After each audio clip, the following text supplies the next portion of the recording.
오늘 이 밤 우리에게 주시는 하나님의 말씀은 이사야 61장 1절에서 11절까지 말씀입니다. 제가 가진 성경은 1042쪽, 구약 성경 1042쪽에 있습니다. 할렐루야! 우리는 어떤 시대에 살아가고 있는가? 우리는 어떤 시대에 살아가고 있는가? 이런 생각을 제 자신에게 자주 합니다. 나는 과연 어떤 시대에 살아가고 있는가? 먼저 떠오르는 것이 참 빠른 시대에 살아가고 있다라는 생각이 듭니다. 참 빠릅니다. 특히 제 또래, 지금 40대 초중반의 세대들은 이 아날로그에서 디지털로 바뀌는 그 중심의 세대죠.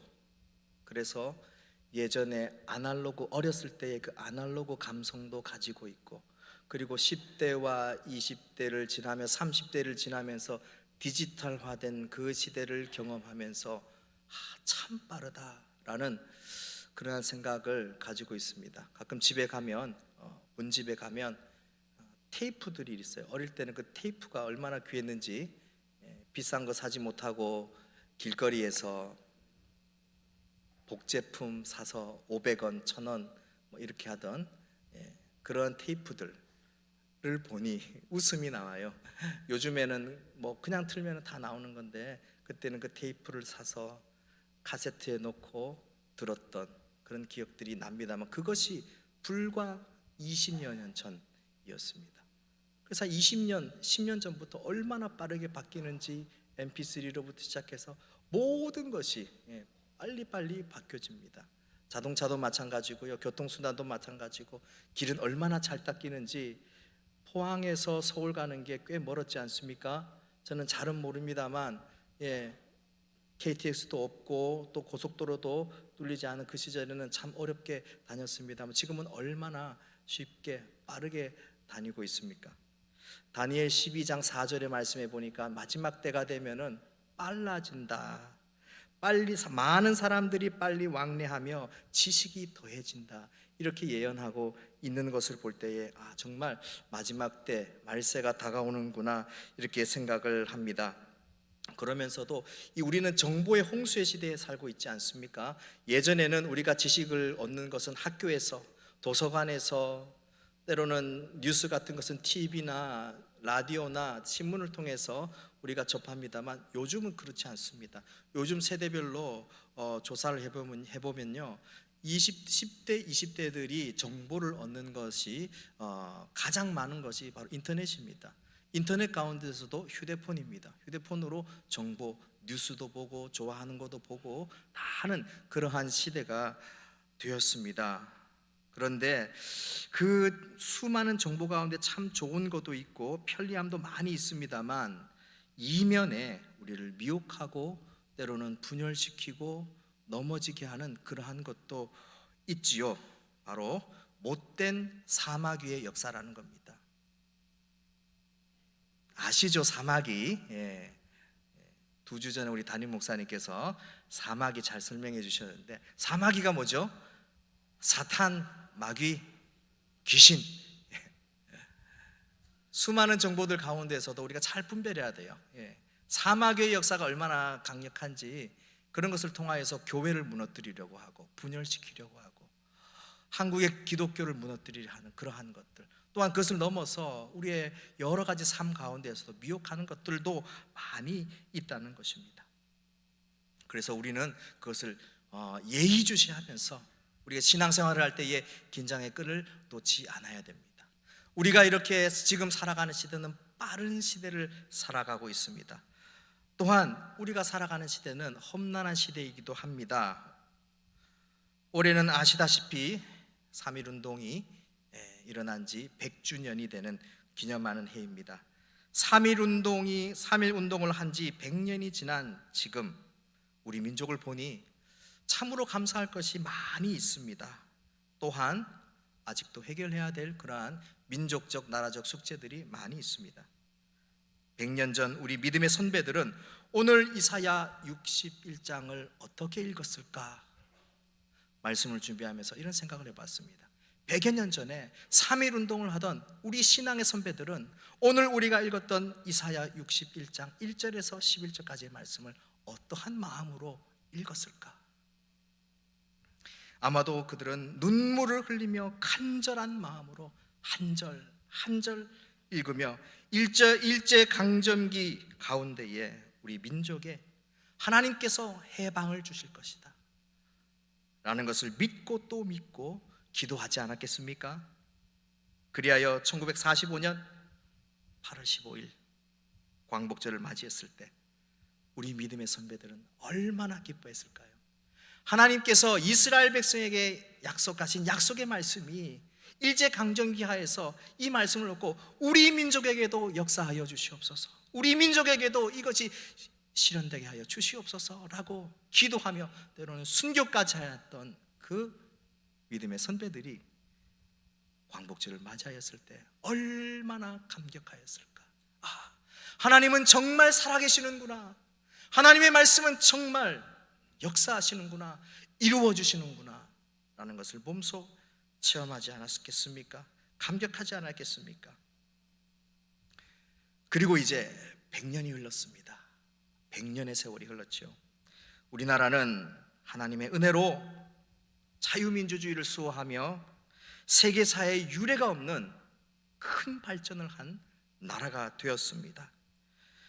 하지만 최근 일어나는 국내 국제 정세 가운데 다시금 우리는 위기의 시대를 살아가고 있습니다. 이러한 시대에 다시 우리가 이사야 61장을 펴서 하나님의 뜻이 어디에 있는가를 발견하고 말씀대로 살아가는 우리가 되기를 간절히 소망합니다. 먼저 오늘 이 말씀의 배경과 구조를 간략하게 알아보겠습니다. 우리가 잘 아는 말씀 이사야 60장 한 장 뒤의 말씀, 이 말씀은 회복될 예루살렘을 향한 하나님의 빛을 나타내고 있죠. 일어나라, 빛을 발하라 라고 빛을 말하고 있지 않습니까? 그것이 주제라면 오늘 본문인 이사야 61장은 하나님의 빛을 발하는 예루살렘이 즐거움과 기쁨으로 변할 것임을 전하고 있습니다. 어떻게 이것이 가능한 것인가? 이 메시지를 어떻게 선포할 것인가? 우리가 한번 생각해 보길 원합니다. 먼저 1절에서 3절 말씀은 여호와의 은혜의 해가 선포되는 것을 말합니다. 그리고 4절에서 9절까지의 말씀은 즐거움과 기쁨의 회복을 말씀하고 있습니다. 그리고 다음 10절과 11절은 여호와를 찬양하는 것으로 말씀하고 있습니다. 그래서 61장 전체를 좀 더 짧게 줄여보면 이렇습니다. 황폐한 예루살렘에 여호와의 은혜의 해가 선포되고 있다. 성읍에서 사라진 즐거움과 기쁨이 회복될 것이다. 이와 같은 역사를 체험한 이스라엘 성읍의 백성들이 하나님을 찬양할 것이다. 할렐루야. 이렇게 이사야 선지자는 외치고 있는 것입니다. 이사야 61장은 11개의 절로 나눠져 있죠. 11개의 절이지만은 이것은 하나의 단락이라고 볼 수 있습니다. 왜냐하면 1절 처음에 주 여호와라는 주어가 나옵니다. 히브리어로 아도나이 엘로힘 이렇게 부르죠. 그것이 마지막 11절에 다시 주 여호와로 이렇게 마무리되고 있는 것이기 때문입니다. 앞서 말씀드린 대로 오늘 이 본문의 말씀 1절에서 11절의 말씀을 세 단락으로 한번 나눠보겠습니다. 1절에서 3절까지 또 4절에서 9절까지 10절에서 11절까지 세 단락으로 한번 나눠서 말씀을 드릴까 합니다. 1절에서 3절 말씀은 예루살렘을 향하여 하나님 여호와의 은혜의 해를 선포하고 있습니다. 선포하는 것이죠. 오늘 말씀을 보니 여기에 선포하는 자가 누구입니까? 선포하는 자는 오늘 1절 말씀에 보니 주 여호와의 영이 내게 내리셨으니 이는 여호와께서 내게 기름을 부으사. 이 말씀하는 자에게 주 여호와의 영이 나에게 내렸다. 내게 여호와께서 기름을 부으셨다. 이렇게 나옵니다. 여기서 내게라는 단어가 의미하는, 즉 여호와의 영이 내린 자, 기름 부음 받은 자가 누구냐? 이사야를 연구한 성경학자들은 이게 앞선 이사야 장에 보면 40장에서 55장에 나오는 하나님의 종과 동일한 인물로 보고 있습니다. 40장에서 55장에서는 하나님의 종이었다라는 것으로 표현이 되죠. 그래서 같은 인물이지 않겠나 이렇게 생각하고 있습니다. 하나님의 종으로 대변되는 이 사람, 그는 1인칭을 사용하여서 자신을 나타내고 있습니다. 그리고 자신의 소명이 여호와 하나님으로부터 부여받은 소명이다 이렇게 알리고 있습니다. 그 소명은 무엇입니까? 바로 아름다운 소식을 전하는 것이 그 소명입니다.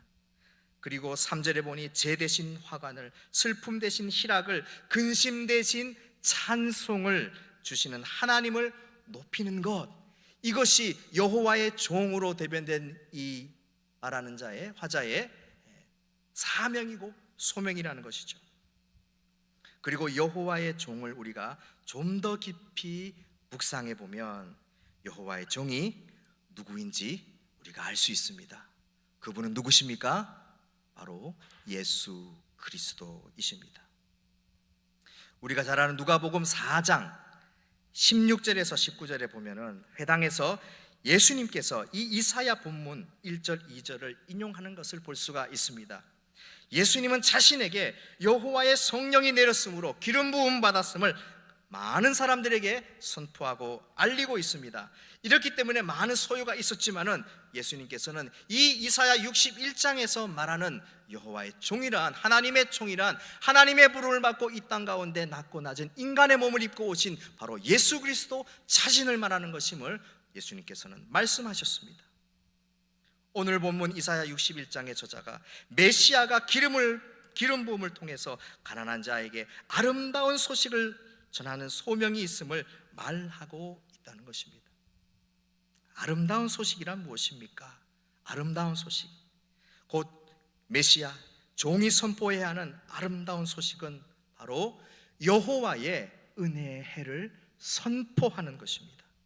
은혜의 해에는 어떤 것이 있습니까? 그 은혜의 해는 마음이 상한 자가 고침을 받고 보호된 자가 자유함, 갇힌 자가 노임을 받는다고 말씀하고 있습니다. 그리고 이 해는 슬픈 자에게 주어지는 해방의 첫 시작의 해다 이렇게 선포하고 있습니다. 우리 3절 말씀을 다 같이 한번 더 읽어볼까요? 3절 61장 3절 말씀 시작.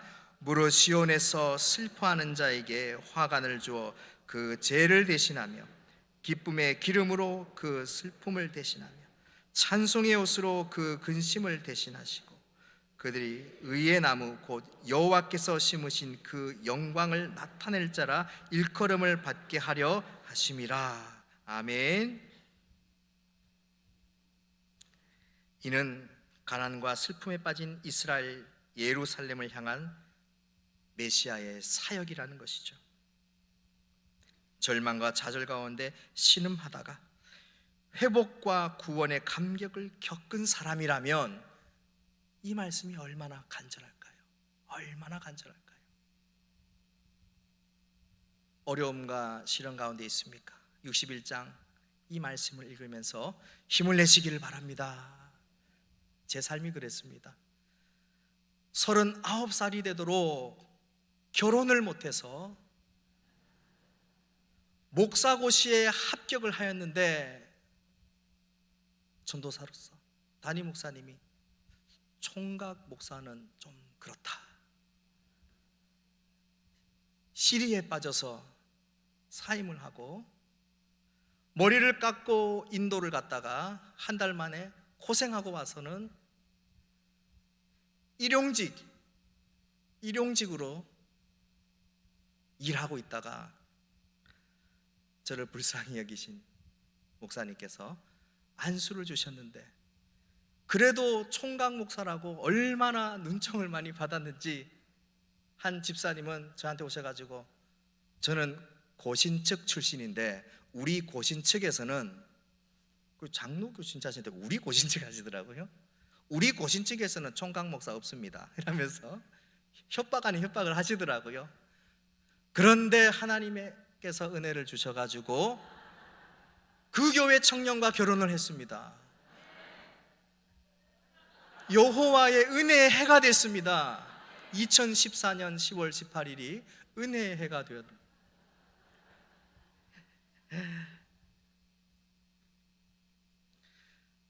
장모님은 그때는 집사님이었는데 결혼하려고 이제 알리고 아는 순간부터 교회에서 저를 투명인간으로 만드셨습니다. 투명인간이 뭔지 아시죠? 인사를 해도 안 받아주시는 거예요. 없는 취급하고, 그래도 굽히지 않고 찾아가고 인사하고, 그래서 결혼 승낙을 받았는데 그것이 당시에 저에게는 아름다운 소식이었습니다. 얼마나 아름다운 소식이었는지. 아름다운 소식으로. 그래서 제가 결혼하자마자 포항 동부교회로 왔습니다. 그리고 하나님이 바로 자녀도 2명을 주셔가지고 이렇게 하나님의 은혜 가운데 살아가고 있습니다.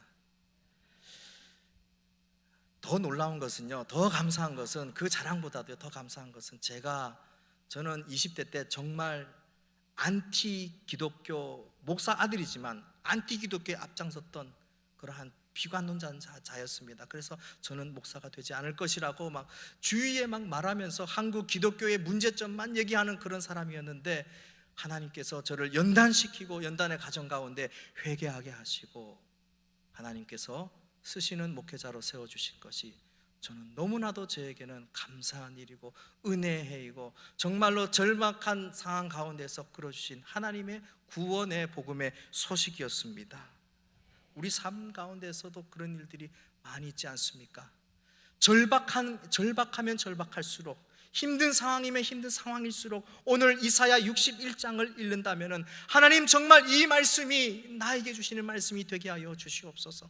내가 하나님의 은혜 가운데 거하면서 이 말씀을 통하여서 내가 아름다운 소식으로 여호와의 은혜의 해를 선포하노라 라고 고백할 수 있는 제가 되게 해 주시옵소서. 고백하는 우리가 되어야 될 줄로 믿습니다. 이어서 말씀을 보겠습니다. 4절에서 9절 말씀은 즐거움과 기쁨의 회복을 말씀하고 있습니다. 메시아로 인한 은혜의 해가 선포되고 난 이후에 이스라엘과 예루살렘에게 어떠한 일들이 일어납니까? 이는 은혜의 해이면서 동시에 이제 다시금 시작하는 첫 시작의 해가 되는 것을 하나님께서 보여주고 있습니다. 그리고 예루살렘이 다시 재건되고 있죠. 예루살렘의 재건이 왜 은혜일까요? 그것을 9절에서 설명하고 있습니다. 그것은 재건함이라는 것은 잃어버렸던 것 또는 잊혀져 버렸던 것에 다시 찾음이라는 것이에요. 재건이라는 것은 여호와의 영광과 여호와의 은혜가 잃어져 버렸습니다. 파괴되었습니다. 없어져 버렸습니다. 그런데 그것이 여호와의 은혜를 통하여 예루살렘이 재건됨을 통하여서 그것을 다시 찾는 놀라운 역사가 일어났습니다. 여호와의 명령을 준행하지 않고 결국 나라가 두 동강 나뉘어져서 북이스라엘과 남유다로, 북이스라엘이 먼저 멸망하고 이후에 남유다도 따라서 멸망해 버렸습니다. 그 가운데는 남아있는 것이라고는 정말 상처밖에 없습니다. 폐허와도 같은 예루살렘 성전이었습니다. 아무 희망도 없고 미래도 없는 민족이 되어버린 이 이스라엘 유다 민족, 이 민족이 다시 열방과 만민 가운데 여호와께 복받은 자손이라 불리기 시작할 것이라 라는 선포가 9절의 말씀이라는 것이죠. 우리나라 상황과도 매우 흡사한 것 같습니다. 우리나라의 상황도 마찬가지죠. 참으로 힘든 시대를 살아가고 있습니다만 우리가 하나님의 회복하심을 바라고 말씀 위에 올바로 서 있다면 하나님께서 이 나라를 회복하여 주실 줄 믿습니다. 언젠가 온전히 남과 북이 하나가 되어서 이 시절이 은혜의 해다, 여호와의 은혜의 해다 라고 고백할 수 있는 우리 모두가 되기를 간절히 소망합니다. 이어 10절에서 11절 말씀은 마무리가 되고 있습니다. 이 모든 것으로 여호와께 찬양을 올려드리죠. 여호와를 찬양함은 이스라엘에게 여호와의 은혜의 해를 선포하신 하나님을 송축하는 것입니다. 그렇다면 종은, 이 메시아, 여기 말하는 이 화자는 왜 여호와를 찬양할 수밖에 없습니까? 그것은 10절에 나옵니다. 바로 새 예루살렘을 통하여서 크게 기뻐하는 것이기 때문입니다. 이는 마치 구원과 의로 단정한 신랑과 신부가 같은 즐거움이 언약의 하나님 앞에 선 자신의 모습에 있기 때문입니다. 이 말씀은 무엇이냐? 여호와의 구원의 결과인 하나님의 의로 말미암아서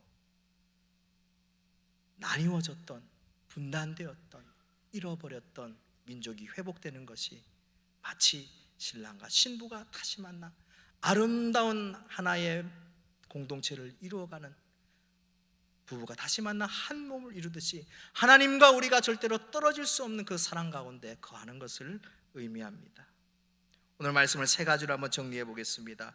첫 번째로, 우리는 우리의 입술로 하나님의 은혜의 해를 선포해야 합니다. 성령의 기름 부음 받은 자는 은혜의 해를 선포하도록 부름 받고 있습니다. 하나님으로 인하여 이스라엘은 어둠에서 빛으로, 또 슬픔에서 기쁨으로 나아왔습니다. 우리 주 예수 그리스도 역시 하나님의 구원을 선포하셨습니다. 그렇다면 오늘 이 시대를 살아가는 우리는 무엇을 선포해야 합니까? 두 번째로, 우리는 여호와의 제사장이요 하나님의 봉사자가 되어야 합니다. 출애굽기 19장 5절에서 6절에서도 하나님은 언약을 지키면 이스라엘 백성을 열방의 제사장의 나라가 되겠다, 이렇게 약속하셨습니다. 신약에 와서도 우리가 잘 아는 말씀, 베드로서 2장 9절 말씀에서도 너희는 택한 족속이요 왕같은 제사장이라, 거룩한 나라라 하나님께서 말씀하였습니다. 그는 그의 소유가 된 백성이니 이는 너희를 어두운 데서 불러내어 그 기이한 빛에 들어가게 하신 이의 아름다운 덕을 선포하게 하려 하심이라, 이렇게 말씀하고 있습니다. 그렇다면 우리가 누구인가? 우리는 하나님께서 우리를 거룩한 제사장, 왕같은 제사장으로 세우셨다는 것입니다. 세 번째로, 우리는 영원한 기쁨이 되시는 예수님을 기대해야 합니다. 회복된 예루살렘과 이스라엘에게 하나님은 기쁨을 주십니다. 이스라엘은 하나님의 백성으로 다시금 세움을 입을 때에 삶의 현장에서 받은 그 고통과 고난에 대한 갑절의 보상을 받았다고 오늘 말씀하고 있습니다. 하나님의 약속인 이 갑절의 보상이 우리를 주체할 수 없는 그 기쁨과 즐거움으로 이끌어 간다는 것입니다. 앞서 세 가지 질문을 드렸죠. 첫 번째, 오늘날 하나님의 사람으로서 우리는 무엇을 선포해야 합니까? 두 번째, 제사장으로서, 봉사자로서 우리는 누구를 위해서 살아가야 합니까? 세 번째, 이 세상에서 우리의 영원한 기쁨과 즐거움은 무엇입니까? 답은 하나밖에 없죠. 답은 바로 예수 그리스도인 줄로 믿습니다. 시국이 어수선하고 국내 국제 정세가 매우 힘든 상황에 지금 놓여져 있습니다.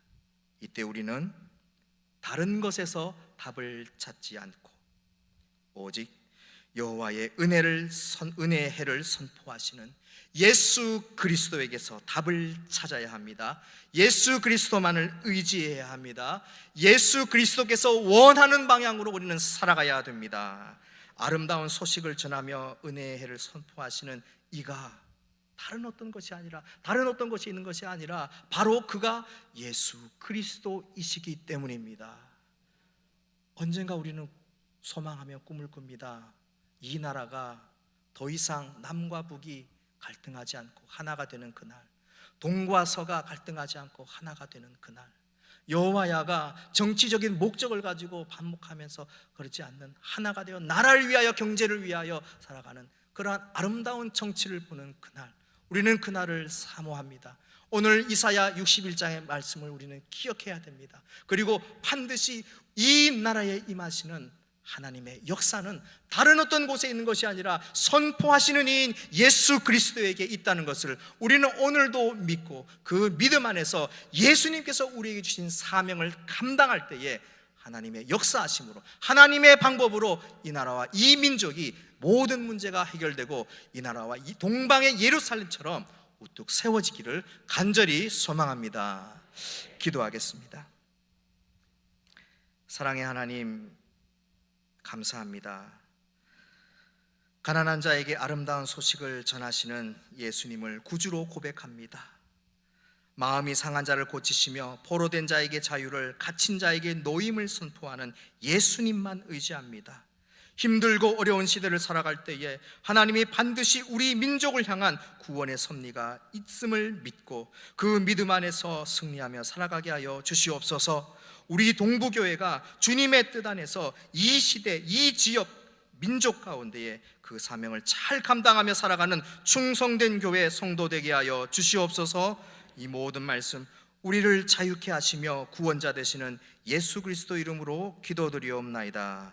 아멘. 이제는 우리 주 예수 그리스도의 은혜와 하나님 아버지의 크신 사랑과 성령의 교통하심이 우리 민족과 나라 가운데 하나님의 은혜의 해가 선포되며 주님의 뜻대로 살아가기를 원하는 하나님의 백성들 위해 이제로부터 영원토록 함께 하시기를 간절히 축원하옵나이다. 아멘.